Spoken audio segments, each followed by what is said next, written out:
যারা কৃষ্ণ জন্মাষ্টমী পালন করে অথচ রাধাষ্টমী পালন করে না, তারা কৃষ্ণ কৃপা হতে, জন্মাষ্টমীর কৃপা হতে চিরদিনই বঞ্চিত। রাধাষ্টমী যিনি করবেন না, আপনাদের ভয় দেখানো কথা না, পদ্মপুরাণ খুলে দেখুন, ওখানে বলছে রাধাষ্টমী যে ভাগ্য, দুর্ভাগ্যবশত যে মানুষ রাধাষ্টমী ব্রত করবে না, কোটি ব্রাহ্মণ হত্যা, ব্রহ্ম হত্যা পাপে তিনি লিপ্ত। আর বলছেন রাধাষ্টমী যে পালন করবে না, কৃষ্ণ কৃপা, কৃষ্ণ করুণার দৃষ্টি সে কোনোদিনই আর পাবে না। রাধাষ্টমীটা বড় আদর করে, বড় প্রেমের সহিত আপনারা প্রতিপালন করবেন। আমি তার চরণ সেবা করতে পারিনি, সেবা আমি নিয়েছি, তাই রাধারানীর কাছে এই বিনতি, জন্ম জন্মান্তরে চিরদিন ওই চরণে আমার জায়গা রেখো। আমি আমার নাম এক, তো আমি আমার নাম এক, তাই তোমার চরণে আমার জায়গা রেখো। তবে শোনো রাধে, শোনো গোপিকা, তোমরা আমার জন্য কুল, মান, দেহ ধর্ম, গেহ ধর্ম, লজ্জা সব ত্যাগ করেছো, আমি তোমাদের জন্য। আচ্ছা, রাধারানীর একটা কথার উত্তর গোবিন্দ দিতে পারেনি, শুনবেন সেই কথাটি, একটু নোট করে নিন, খুব মূল্যবান কথা। রাধারানীর একটা কথার জবাব দিতে পারেনি গোবিন্দ। কি কথা জানেন? সবখানেই গোবিন্দ আর রাধারানী একে অপরকে বলে চলেছেন, আমি তোমার জন্য এই ত্যাগ করেছি কুল, গোবিন্দ বলছেন আমি কিছুটা ত্যাগ করেছি। শেষে গোবিন্দ হেরে গেলেন কোন কথাই জানেন? তোমার আছে বহু জনা, আমার কেবল তুমি। আচ্ছা, এই কথাটা কথা কি মা? কি বলছে রাধারানী জানেন? তোমার আছে সকল জনা, আমার কেবল তুমি। হে গোবিন্দ, তোমার সখা আছে, দ্বারকায় তোমার রুক্মিণী, সত্যভামা, প্রেয়সী স্ত্রীগণ আছে, তোমার সকলে আছে, কিন্তু আমার জীবনে তুমি ছাড়া তো কেউ নেই। আমার আছে সকল জনা, তোমার আছে সকল জনা, আমার কেবল। এ কথাটা যতবার ভাবি ততবার মনে হয়, এমন কে গোবিন্দকে সর্বস্ব দিল? তোমার আছে সকল জনা, আমার কেবল। এ জগতে কেউ কেউ থাকে জানেন, মায়েদের মধ্যে এমন ত্যাগ দেখা যায়, স্বামী হয়তো বহু স্ত্রীতে আসক্ত, বহু বিবাহ করলো, কিন্তু কোন কোন সতী নারী আছে, সে জীবনে তার পতিকে ছাড়া আসনে আর কাউকে, সমস্ত ভালোবাসাটা তার জন্য রেখে দেয়। রাধারানী যেন বললেন, এই উত্তর তোমার কাছে নেই, কারণ তোমার বহুজনা আছে, আমার কেবল তুমি। রাধারানীর জীবনে মরণে, শয়নে স্বপনে আর কেহ নাই, কোনোদিনই নাই, সেই রাধারানীর আর কেহ নাই। তবে শুনুন, এই রাধাষ্টমী আপনারা সবাই পালন করবেন। রবিবারে মধ্যাহ্নে রাধারানীর শুভ একটা কথা বলে যায়, যারা কৃষ্ণ জন্মাষ্টমী পালন করে অথচ রাধাষ্টমী পালন করে না, তারা কৃষ্ণ কৃপা হতে, জন্মাষ্টমীর কৃপা হতে চিরদিনই বঞ্চিত। কারণ রাধা ঠাকুরানীর প্রীতি যে করে না, সে কৃষ্ণ কৃপা কখনো পাবেই না। এই জন্য রাধা অষ্টমীটা উপবাস থেকে মধ্যাহ্নে পঞ্চামৃত দিয়ে, পঞ্চামৃত কি কি মা? দধি, দুগ্ধ, ঘৃত, মধু আর একটু শর্করা, চিনি, ওতে বিভিন্ন ফলের নির্যাস মিশিয়ে রাধারানীর পট থাকলে একটা তাম্বুল কুণ্ড সামনে রেখে, তুলসী পাতা তাম্বুল কুণ্ড দিয়ে রাধারানীকে স্বরূপে চিন্তা করে আর ঝর্ণা ধারার মতো, বৃষ্টির ধারার মতো তাকে অবগাহন করাবেন। সেই দিন তার সুন্দর পোশাক পরাবেন। আমাদের লক্ষ্মী পূজার দিনে বাড়িতে আলপনা হয়, অথচ লক্ষ্মীরও উপাস্য যিনি, লক্ষ্মীও যার চরণ বন্দনা করেন, সেই রাধারানীর দিন ঘর সাজাবেন না, আলপনা আঁকাবেন না। আলপনা আঁকাতে হয়, প্রতীক্ষা করতে হয় রাধারানীর। কারণ লক্ষ্মী ধন দিতে পারে, কিন্তু রাধারানী প্রেম দিতে পারে। প্রেমময়ীর কাছে সবটুকুই প্রেম। রাধে, কৃষ্ণ দিলে তুমি দিতে পারো, রাধে ছাড়া, রাধারানী ছাড়া কৃষ্ণকে কেউ। এই যে আপনাদের 40 প্রহার নাম যজ্ঞ হচ্ছে, ওখানে হরে কৃষ্ণ নাম হবে দেখবেন, কিন্তু যখন কুঞ্জভঙ্গ হবে তখন রাধা নাম গাইতেই হবে, যুগল নাম। কারণ রাধা রানী যদি কৃপা না করে, তাহলে কৃষ্ণ কৃপা, নাম প্রভুর কৃপা কোনো কালেই হবে না। তো রাধা রানীর গুণ আমরা আর কি বলবো? রাধা রানীর গুণাবলী সবাই মমভাবের থেকে উত্থিত। আর একটু এই শব্দগুলো বলেই পাঠ বিশ্রাম করি, ছোট্ট একটা রাধা তত্ত্ব দিয়ে। গোবিন্দের কথাটি একটু শুনুন। এই কথাটি শুনেই আমরা রাধা তত্ত্বটি বলছেন, কৃষ্ণের বিচার এক আছায় অন্তরে। বিচার মানে শ্রীকৃষ্ণ মনের মধ্যে বিচার করছে, কৃষ্ণের বিচার এক আছায় অন্তরে, পূর্ণানন্দ পূর্ণ রস রূপ কহে মোরে। শুনছেন তো বাবা, মায়েরা শুনছেন তো? গোবিন্দ বিচার করছে মনে মনে, বিশ্লেষণ করছে কি? পূর্ণানন্দ পূর্ণ রস রূপ কহে মোরে, আমি পূর্ণ আনন্দ, আমি পূর্ণ রসব্রহ্ম, আমারে সবকে বলে। বলে কিনা? যত রস যত আনন্দ গোবিন্দ রসিকেন্দ্র মৌলি। আমা হতে আনন্দিত হয় ত্রিভুবন, আমাকে আনন্দ দিবে ওইছে কঞ্জন। গোবিন্দ বলছেন আমা থেকেই আনন্দিত হয় ত্রিভুবন, আমাকে কে আনন্দ দেবে? কত বড় প্রশ্ন! আমা থেকে জগৎ আনন্দিত হয়। ওই যে বললাম ভালোবাসাটা গোবিন্দ দিয়েছেন, আমাকে আনন্দ দিবে ওইছে কঞ্জন। গোবিন্দ বিচার করছে মনে মনে, আমাকে কে আনন্দ দেবে? আচ্ছা, আমরা ভগবানকে একটা প্রশ্ন করি তো, কৃষ্ণকে, তোমার আনন্দের প্রয়োজন, তুমি আনন্দময়, তুমি কার কাছে চাইছো আনন্দ? আমাকে আনন্দ দিবে ওইছে কঞ্জন, আমা হতে যার হয় শত শত গুণ, তার গুণে হরে মোর মন। গোবিন্দ বিচার করে পেলেন, আমার থেকে যদি কারো শত শত গুণ থাকে তবে সেই আমাকে আনন্দ দিতে পারে। আমার থেকে যদি কারো শত শত গুণ বেশি থাকে, আচ্ছা সমপর্যায়ী মানুষের কাছ থেকে সমান পাওয়া যায়, আমার থেকে উচ্চ না হলে তার কাছে উঁচু কিছু পাওয়া যাবে, বৃহৎ কিছু পাওয়া যাবে, মহিমাপূর্ণ কিছু পাওয়া যাবে? তো গোবিন্দ বলছেন আমার থেকে যদি কারো শত শত গুণ বেশি হয় সে আমাকে আনন্দ দিতে পারে, কিন্তু আমার মতো গুণী জগতে অসম্ভব। আমার মতো গুণী কাউকে পাওয়া, নারায়ণও আমার অংশ, বিষ্ণুও আমার অংশ, ব্রহ্মা আমার নাভিকমল থেকে হয়েছে, আমার সম কেউ নাই, কিন্তু আমার থেকে কোটি গুণ কার? আমা হতে যার হয় শত শত গুণ, সেই জন আল্লাহ দিতে হরে মোর মন। আমার থেকে যদি কারো শত শত গুণ বেশি থাকে সেই কেবল আমার মনকে আহ্লাদিত করতে পারে। আমা হতে গুণী বড় জগতে অসম্ভব।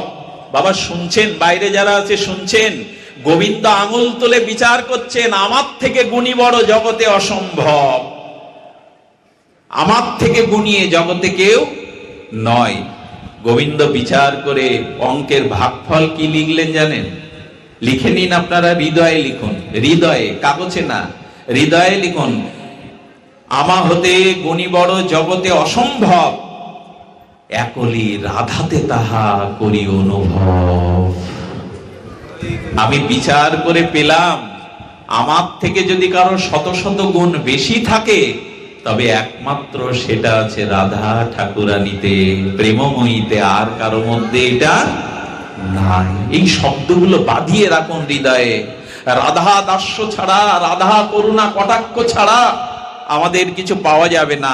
আমা হতে গুণী বড় জগতে অসম্ভব, একলি রাধাতে তাহা করি অনুভব। গোবিন্দ অনুভব করছেন আমার থেকে গুণী রাধারানী। আর কি বলছেন? কোটি কাম যিনি রূপ যদ্যপি আমার, অসমদ্য মাধুর্য সাম্য নাহি যার।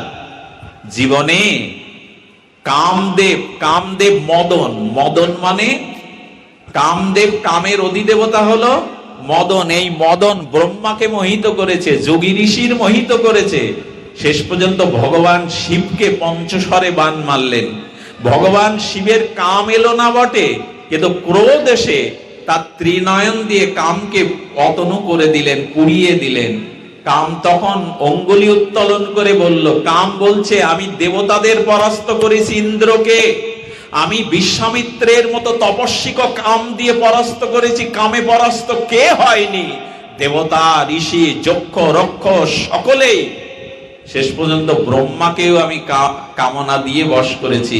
আর শিব ঠাকুর, তোমাকে আমি কামময় করতে পারিনি, কিন্তু কামের অপর নাম ক্রোধ, সেই ক্রোধে তুমি আমাকে পুড়িয়ে মারলে। তবে শোনো শঙ্কর, শোনো শিব, তুমি আমাকে পুড়িয়ে দিতে পেরেছো, আমার শক্তি নষ্ট করতে আমার দেহটা নেই, কিন্তু অদৃশ্য কাম আমি সবাইকে জ্বালাবো।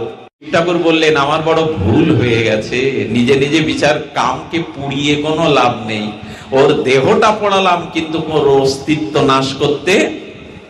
সেই দিন কাম আস্ফালন করছেন, আমি ব্রহ্মাকে জয় করেছি, শিবকে জয় করেছি, যোগী ঋষি মুনিদের জয় করেছি, একজনকে যদি জয় করতে পারি তবে আমি হব ত্রিলোক বিজয়ী। সেই বাকি আছে শুধু শ্যাম সুন্দর গোবিন্দ। আমি যদি তাকে বশ করতে পারি, আমি হব বিশ্বের অনন্ত ব্রহ্মাণ্ডের একমাত্র শক্তিধর। গোবিন্দ বললেন, যুদ্ধ করতে গেলে যুদ্ধক্ষেত্রে এসো। আমি যেদিন পূর্ণিমার রাত্রে যমুনা পুলিনের তীরে রাস রজনীতে ব্রজসুন্দরীদের নিয়ে দাঁড়াবো, সেই দিন কাম আমি তোমাকে আহ্বান জানালাম, তুমি যুদ্ধে এসো। কাম গিয়েছিল বৃন্দাবনে, জানেন? কাম তার বাণ যেই মারবে, বামে রাধারানীকে দেখবার সাথে সাথে সেই পঞ্চম বাণ কামের হাত থেকে পড়ে গিয়ে কাম মূর্ছিত হয়ে কাঁপতে লাগলো। কাম বলছে, প্রভু কেন এই দেহ দিলে, পুরুষ দেহ? যদি ব্রজের এক গোপী হতে পারতাম তাহলে তোমার এই প্রেমময় লীলাতে আমি অধিকারী পেতাম। ধিক আমার এই কাম দেহ। এই জন্য শিব হলেন মদন দহন, মদনকে তিনি দহন করেছেন, পুড়িয়েছেন। আর গোবিন্দের নাম হলো, একটু বলবেন সবাই, মদন মোহন। কাম পর্যন্ত যুগল রূপ থেকে মূর্ছিত হয়ে পড়ে গিয়ে বলল, ধিক আমার এই কাম জন্ম। রাধা রানীর রূপ দেখে আর কাম মোহিত হয়ে গেল। এই জন্য মোহিত মানে কি? মোহিত মানে মোহনা, মূর্ছিত। কাম ওখানে। এই জন্য বৃন্দাবনে কামের কোনো প্রবেশ, রাধারানীতে কামের কোনো প্রবেশ নেই। কাম বাসনা নিয়ে ব্রজভজন হয় না। এই কাম জয়ী। এই জন্য সুখ সারির দ্বন্দ্বে একটা শব্দ বড় ভালো লাগে। সুখ বলে আমার কৃষ্ণ মদন মোহন, সারি মুখ টিপে হাসি বলছে, না না, ওই শব্দ হবে না। সুর বলে আমার কৃষ্ণ মদন মোহন, সারি বলে আমার রায় বামে যতক্ষণ। কৃষ্ণ তুমি ভুবন মোহন হতে পারো, মদন মোহন রাধা না থাকলে বামে তুমি হবে না। এই জন্য রাধারানীকে চায়, কাম জয় করবার জন্য রাধা চায়। কারণ বাবা, এর থেকে বড় তত্ত্ব আছে? ব্রজে গিয়ে মদন এই কাম জয়ের একমাত্র উপাসনা হলো যুগলের উপাসনা। যারা নিত্য নিরন্তর যুগলের উপাসনা করে, সাথে হরিনামকে সাথে নিয়ে, কাম আর তাদের পড়ায় না, কাম তাদের থাকে না বাবা। কাম জয়ের এই হলো উপায়। মোর রূপে আপ্যাহিত হয় ত্রিভুবন, রাধার দর্শনে মোর জুড়ায় নয়ন। গোবিন্দ বললেন, আমার দিকে দৃষ্টি দিলে কারো আর অন্যদিকে দৃষ্টি যায় না, কিন্তু আমার নয়ন জোড়ায় যখন রাধারানীকে আমি দর্শন করি। মোর বংশী গীতে আকর্ষিয়ে ত্রিভুবন। গোবিন্দ বলছেন, আমার বংশীতে পাথর গলে যায়, যমুনা উল্টো দিকে ধেয়ে আসে। আমার বংশীর ধ্বনিতে জগৎ ওলট পালট হয়ে যায়। রাধার বচনে মোর কি হয়? আমারও শ্রবণ। রাধার মুখের কণ্ঠ শোনার জন্য আমার কান সর্বদা উৎকণ্ঠ হয়ে থাকে। যদ্যপি আমার গন্ধে জগত সুগন্ধ। বাবা, অধৈর্য হচ্ছেন না তো? হচ্ছেন তো অবশ্যই, মুখে বলবেন না। তবে এই শব্দগুলো রাধাষ্টমীর পূর্বে, আপনাদের সৌভাগ্য যে রাধাষ্টমীর মধ্যেই পড়েছে আপনাদের এই ভাগবত। তার গন্ধ ভেসে আসছে। গোবিন্দ বলছেন, এই জগতে যত ফুলের গন্ধ না, ওটা আমার চরণ থেকে এসেছে। এই জগতে যত ফুলের গন্ধ ওরা কোথায় পায়? মাটির থেকে তো পায়। তো গন্ধ গোবিন্দ থেকে আসে, অন্য কিছু থেকে না। কি বলছেন গোবিন্দ? যদ্যপি আমার গন্ধে জগত সুগন্ধ। শব্দগুলো কবিরাজ কৃষ্ণ গোস্বামীর। যদ্যপি আমার গন্ধ হতে জগত সুগন্ধ, রাধা চিত্ত প্রাণ হরে রাধা অঙ্গ গন্ধ। আমার গন্ধে জগৎ সুগন্ধ, আর রাধার অঙ্গ গন্ধে আমি আমোদিত হয়ে পড়ে যায়। রাধার গায়ের গন্ধ যদি আমাতে আসে, এই জন্য গোবিন্দ বলেছেন, এই পৃথিবীতে সমস্ত সুগন্ধ হলো রাধারানীর চরণ জুই, চামেলি, মাধবী লতা আর রাতের যত কুসুম হেনা, এদের গন্ধ মাতাল করে দেয়, সাপকেও মাতাল করে দেয়। আর এই সব গন্ধগুলো আসছে রাধারানীর চরণ থেকে। তাহলে তার অঙ্গগন্ধ কেমন বাবা? রাধারানীর অঙ্গগন্ধ কেমন জানেন? সত্য, একটু জগতের কোনো দৃষ্টান্ত নেই, কিন্তু আপনাদের একটা দৃষ্টান্ত দিয়ে যায়।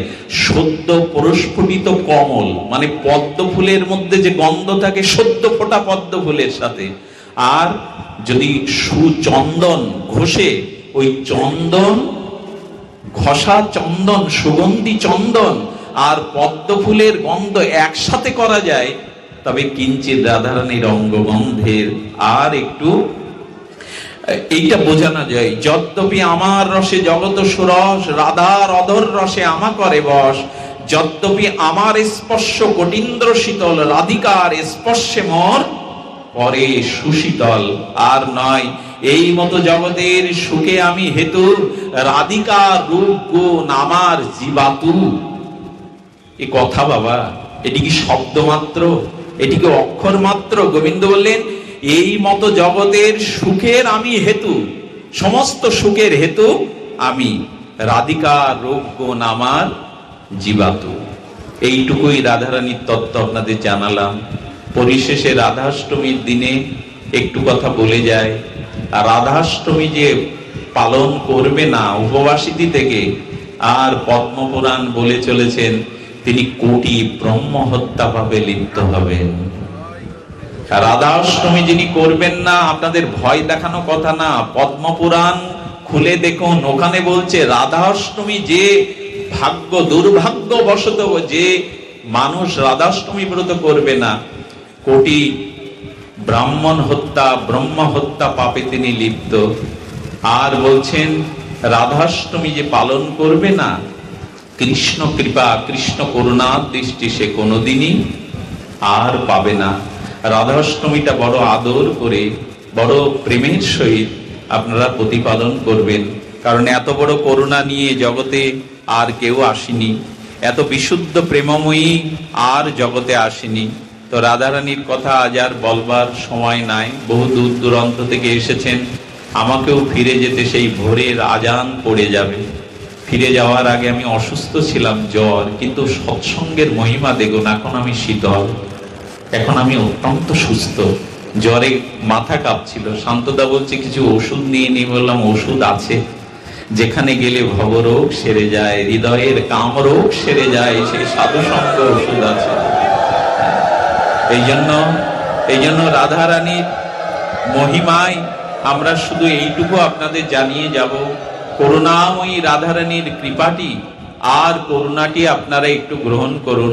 আপনাদের সবশেষে বৃন্দাবনের ছোট্ট একটা ঘটনা বলে যায়, সেই ঘটনাটা বড় হৃদয় স্পর্শী ঘটনা। এই ঘটনাটি সামান্য একটু আস্বাদন করেই আজকের পাঠ বিশ্রাম। শুধু ভক্ত প্রাণ আপনারা যারা শুনুন, তবে রাধারানী চলেছে। রাধারানী যেতে যেতে অভিসারিকা মধ্যরাত্রে রাধারানী একজন উন্মাদ পাগল, আর তার স্ত্রী মারা যাওয়ার পরে তিনি স্মৃতিশক্তি হারিয়ে ঘুরতে ঘুরতে কোন ভাগ্যাকশে বর্ষনার আর এক ব্রজবাসীর বারান্দায় শুয়ে শুয়ে কাঁদছে তার স্ত্রীর নাম ধরে, হে কিশোরী, হে কিশোরী তুমি কোথায়? রাধারানী দাঁড়িয়ে গেছে। ললিতা বলছে, ললিতাকে বলছে কে যেন আমায় ডাকছে। ললিতা বলছে আরে পড়ার মুখী রে, ও বউ হারা পাগল উন্মাদ এক যুবক, ওর স্ত্রীর নাম ছিল কিশোরী, সেই কিশোরীকে হারিয়ে ও উন্মাদ বউ হারা পাগল কিশোরী বলছে আর তোর এত মাথা ব্যথা কেন, চল লীলাতে চল। রাধারানী বললেন ও যাকে ডাকে ডাকুক, আমার হৃদয় যেন বলছে ও আমাকেই ডাকছে, আমারও নাম তো কিশোরী। মামা রাধারানী জানে না কাকে ডাকছে, তার করুণা দেখুন, তার হৃদয়টা কত কত কমল দেখুন। বললেন ললিতা ওকে আমার কাছে নিয়ে যায়। আরে বলিস কি, কোটি জন্ম তপস্যা করেও তোর সখী রূপ পাই না, আর তুই ওই বউ হারা উন্মাদ পাগল যুবককে তোর লীলায় নিবি? বললেন ওকে নেব না, এক কাজ কর, আমার চরণ থেকে ধুলো নিয়ে যা, এই ধুলোটা রঙে ছিটিয়ে দেওয়ার সাথে সাথে এই দেহটা পরিত্যাগ করে আমার সখী রূপ দেহ পেয়ে যাবে, চিন্ময় দেহ। আমার সখীকে কেন্দ্র করে ওকে নিয়ে আয়, আমি আমার লীলাতে নিয়ে যাব। এই করুণা গোবিন্দের আছে? নাই মা। লক্ষ্মী দেবীর আছে, পার্বতীর আছে, কারো নাই। রাধারানী ওই উন্মাদ পাগলকে চরণ ধুলি দিয়ে আত্মাকে নিত্য সখী রূপে লীলাতে আনলেন। চলেছেন রাধারানী। ললিতা রে পায়ে কি বিঁধে গেল দেখতো।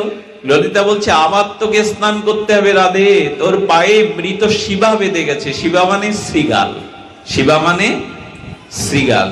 রাধারানী বললেন, আমার চরণ যার গায়ে লাগে সে শিয়াল হতে পারে? ভালো করে তাকিয়ে দেখ, কোন সখী ঘুমিয়ে আছে, রাস্তায় পড়ে আছে। সতী ভক্তগণ, রাধারানী যদি মুখে একবার বলে আমার চরণ যার গায়ে লাগে, সে কি শিবা থাকে? সঙ্গে সঙ্গে সেই মৃত শৃগালটি এক সখী রূপ দাঁড়িয়ে উঠে দাঁড়ালো রাধারানীর চরণের পাশে।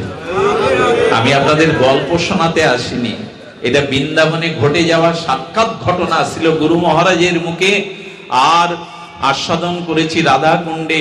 সঙ্গে সঙ্গে সেই সখী বলছেন, তোমার এত করুণা, আমি ছিলাম শৃগাল, তুমি আমাকে সখী রূপ দিয়ে দিলে, তবে রাধারানী একটা বর দাও। বলছে কি বর চাই? বলেন, এই স্থানে যাদের শরীর পড়বে, অর্থাৎ যারা মরবে, এখানে যাদের দাহ করা হবে, তারা যেন তোমার সখী রূপ পায়। রাধারানী বললেন তথাস্তু। সেই দিন থেকে ওই জায়গাটার নাম হয় শিবাখোর। রাধাকুণ্ডে শ্মশানকে বলা হয় শিবাখোর। ওই মাটিতে ব্রজবাসীদের পোড়ানো হয়, ওই স্থানে মহাত্মাদের পোড়ানো হয়, দাহ করায়, কারণ ওই মাটিতে পোড়ালে সেও রাধারানীর করুণা পেয়ে যাবে। এত বড় করুণা, এত বড় কৃপা রাধা ঠাকুরানীর। তাই আপনারা দয়া করে, কৃপা করে এই রাধারানীর করুণাকে সম্বল করে আজকের দিনে আগামীতে রাধাষ্টমী পালন করে রাধারানীর চরণে শুধু একটাই নিবেদন করবেন, হে রাধে, এ জন্মেই যেন ব্রজ দর্শন হয়, এ জন্মেই যেন ব্রজধূলি মাখতে পারি, এ জন্মেই যেন রাধা কুণ্ডের দ্বারে দ্বারে ব্রজের পথে পথে হা রাধে বলে আমার তোমার গুণগান করতে পারি।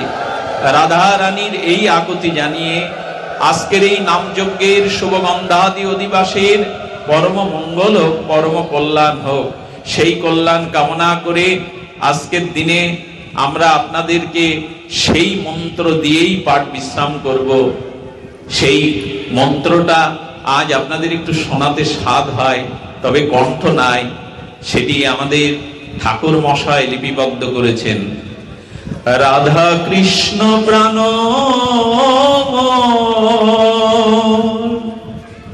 যুগল কিশোর,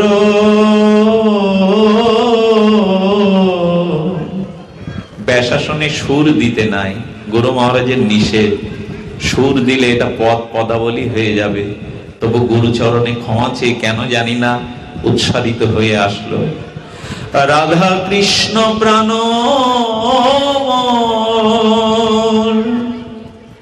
যুগল কিশোর,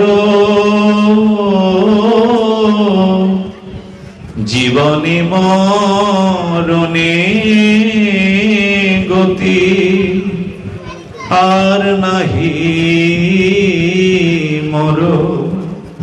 আমাদের যেন আর গতি না থাকে।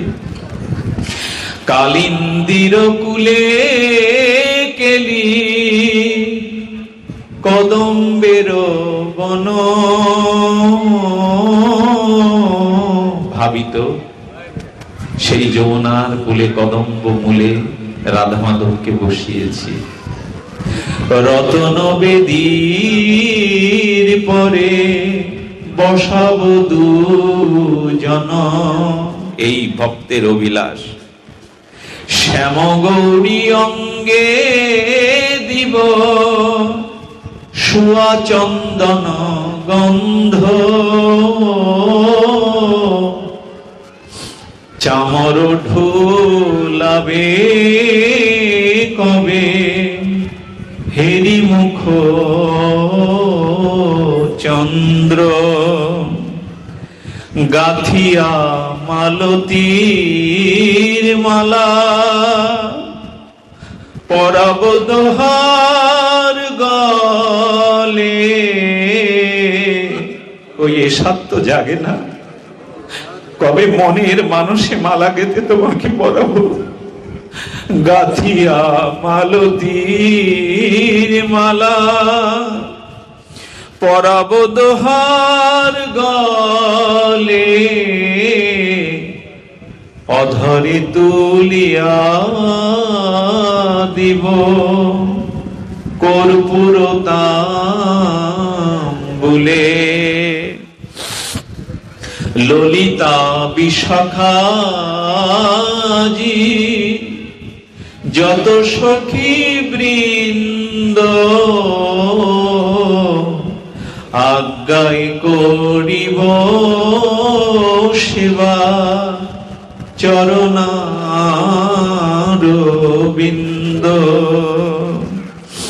শ্রীকৃষ্ণ চৈতন্য প্রভুর দাসের অনুদাস, সেবা অভিলাষ মাগে নরোত্তম দাস। কবে আর এই অভিলাষ জাগবে?